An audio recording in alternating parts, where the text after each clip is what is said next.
Here's a look at First News. It's fair, it's accurate, you get the damn truth. Speaking of Texas, severe thunderstorms hit Texas, the Houston area yesterday. 4 people dead, windows blown out in high-rise buildings in downtown Houston. Why? The higher you went yesterday, the windier it got. The storms also moved into neighboring Louisiana. They have 200,000 people without power there. Some flood watches were in effect for Houston. They also got heavy rain. More heavy storms in that part of the country. Happens every year in May. They're expecting more again this afternoon. Trucks carrying supplies for Gaza have rolled across now our newly built U.S. pier that we built to get aid to the people who have been displaced in Gaza from the fighting. Even our U.S. troops are manning that pier to make sure those Palestinians get food. We don't have a pier in the Ukraine. We don't have any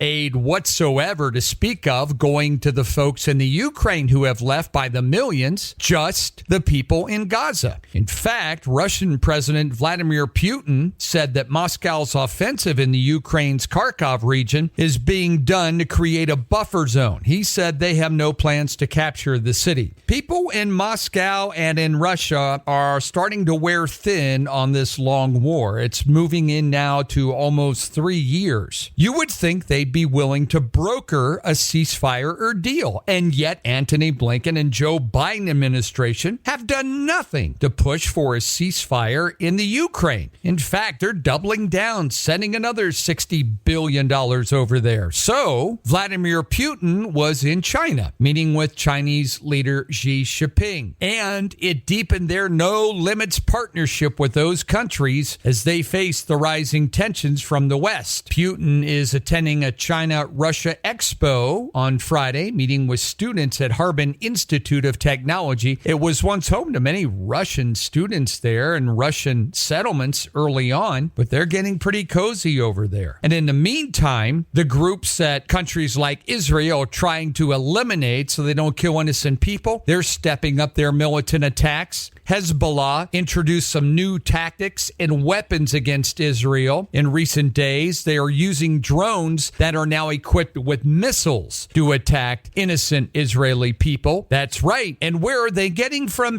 They're getting them from Iran. Iran is the main source of the weapons for all of these terrorist groups and money as well. And Iran is being funded still by U.S. dollars. An autopsy of a teenager in Massachusetts said he died from participating in a spicy tortilla chip challenge, and his death was actually caused by eating a large quantity of a chili pepper extract. Results yesterday note that 14-year-old Harris Wolobah had a congenital heart defect as well. He died in September after eating the chip. The autopsy lists the cause of death as cardiopulmonary arrest in the setting of recent ingestion of a food substance with a high capsaicin concentration. That's the component that gives chili peppers their heat. The company has since pulled the product from store shelves after the youth's death. National Rifle Association kicking off their annual meeting today in downtown Dallas. First time in decades without Wayne LaPierre at the helm. They've had some recent financial troubles. The NRA's money and group, though, still remains a political force in the United States. The 3-day meeting starts today. Will feature a speech by former President Trump, seminars, receptions, and acres of guns and gear. 75,000 National Rifle Association members are expected to be in Dallas today. China has announced some fresh measures to revive its ailing property industry, showing that houses prices in China continue to slump. Then why aren't these illegals going to China? They've got affordable housing over there, Mark. They've got 1.5 billion people and their housing prices are slumping over there in China. Factory output rose, but consumer spending is down. In China, the housing market has slumped after a crackdown on excessive borrowing by property developers and others in the world's number 2 economy. The United Auto Workers Union faces another test today of their plan. They want to unionize auto plants in historically non-union South. They'll have a vote today on a couple Mercedes-Benz factories, one near Tuscaloosa, Alabama. The voting at the assembly plant and battery-making facility comes a month after the UAW got a breakthrough win at Volkswagen's plant in Chattanooga, Tennessee. VW workers voted overwhelmingly to join the union, drawn in by the prospect of substantially higher wages. The UAW had little success before then recruiting at non-union auto plants in the South, but they think now is the time. Bicycle shops in the nation over the last few years felt like the business version of the Tour de France, because during the pandemic, there was a surge in interest in bicycling. It pushed sales up 64%. In fact, $5.4 billion worth of bicycles were sold in 2020. The boom did not last. Hobbled by pandemic-related supply chain issues, the shops sold all their bikes and some had trouble restocking. Now inventory's finally caught up, but fewer people need new bikes now. It all adds up for a tough environment for retailers, although there are a few bright spots like gravel and e-bikes that are doing well, but the bike thing has kind of faded now since the pandemic. World shares were lower today. Chinese stocks reversed. On Thursday, the Dow Jones Industrial Average briefly topped 40,000 and then went backwards as the Dow ended 0.1% lower. The S&P 500 was down 0.2 of a point. NASDAQ was down 0.3 of a point yesterday. Oil up 20 cents, $79.43 a barrel on the current market. Some of the stocks that did well yesterday, Walmart was up. The retailer's first quarter financial results beat what analysts had expected. John Deere actually fell yesterday after the ag equipment maker trimmed their profit forecast for the year, but still beat Wall Street's expectations. Under Armour was down 9 cents. The sports apparel company gave investors a warning about weaker demand because their sizes are too small. That's one of the problems. Also yesterday, Chubb was up. That's Warren Buffett's company. They have taken an ownership stake in an insurance company, so they did well. Here closer to home, we're taking another hit from the Biden administration. They are proposing to end all new coal leasing from our federal reserves in the most productive coal mining regions in the United States, and that's out here, Wyoming, Montana. The move announced would limit future greenhouse gas emissions from burning of that fuel. And of course, it drew instant pushback from the Republicans in Congress as they are trying to destroy the entire coal industry. The BLM proposal would affect millions of acres here, as we have millions of mineral reserves in the Powder River Basin area of Wyoming in Montana. It follows a court order in 22 where the Trump administration gave them the green light to produce the energy that we need in the country. Montana Representative Ryan Zinke, who was trying to boost coal production while serving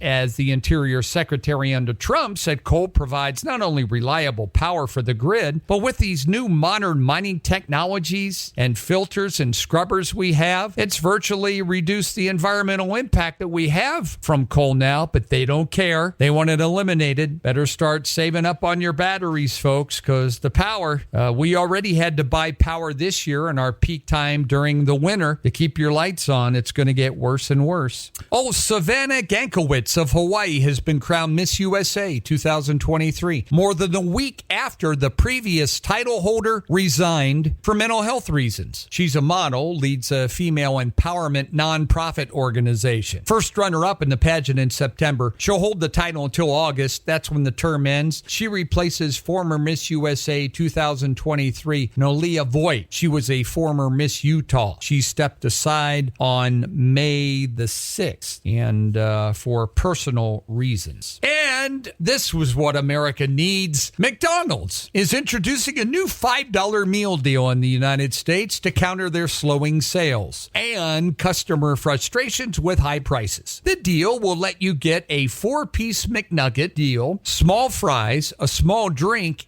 and either a McDouble burger or a McChicken sandwich, all for $5. That's right. That's what we need. The month-long deal is going to begin June 25th. It will be advertised nationally. Some stores do have higher costs. California and others. California, they passed a law. They've got a mandatory $20 an hour wage now for all the fast food workers in California. Right. There's no way they can charge $5 for that. They said last month they were planning to step up deals in order to combat the slower customer traffic in some of the markets around the country. McDonald's said, "We know how much it means to our customers when we offer meaningful value. The meal deal would be a substantial discount from the list prices that you would regularly have to pay." Fast food prices have risen dramatically. We've all noticed that over the past couple years. McDonald's said earlier this year they were seeing fewer U.S. visits and lower spending from customers earning $45,000 a year. And that's the main group that buys at McDonald's. But that's a group we got to provide government babysitting for. You're right. And they're buying the fast food at McDonald's. Grocery inflation has slowed people down, and more people are choosing to eat at home, according to McDonald's. So they're going to bribe you in with about 9,500 calories for $5. Other chains also reporting slowing sales, folks. Starbucks last month said they were seeing a sharper and faster decline in their customers than they had anticipated. So Starbucks said it plans to open up a rewards app in July so you can take advantage of the deal that they offer if you use their app. And Starbucks coffee's not cheap. No. So people are feeling the pinch, starting to cut back a little bit. Don't want to cut back on the calories. They just want to cut back on the amount they spend for the calories. You understand perfectly. In sports, a bus crash outside the golf tournament today killed a man walking in a lane dedicated to buses. And Scotty Scheffler came upon that and tried to drive around it on the median. A cop got him stopped, pulled him out, and there is video of Scotty Scheffler in handcuffs, putting in the back of the car, and they're taking him to the station. And he has got an early tee time, so don't know what's going to happen there. We'll see. And the NFL addressed some rumors yesterday as they considered their schedule for the football season. They also considered where Taylor Swift's blockbuster Eras Tour was going to be. So they didn't have to compete. For instance, she's playing Dolphin Stadium 3 nights, October 18th, 19th, and 20th. So they had to make sure the Dolphins are on the road that night because she is a competition for the dollar. Oh, yeah.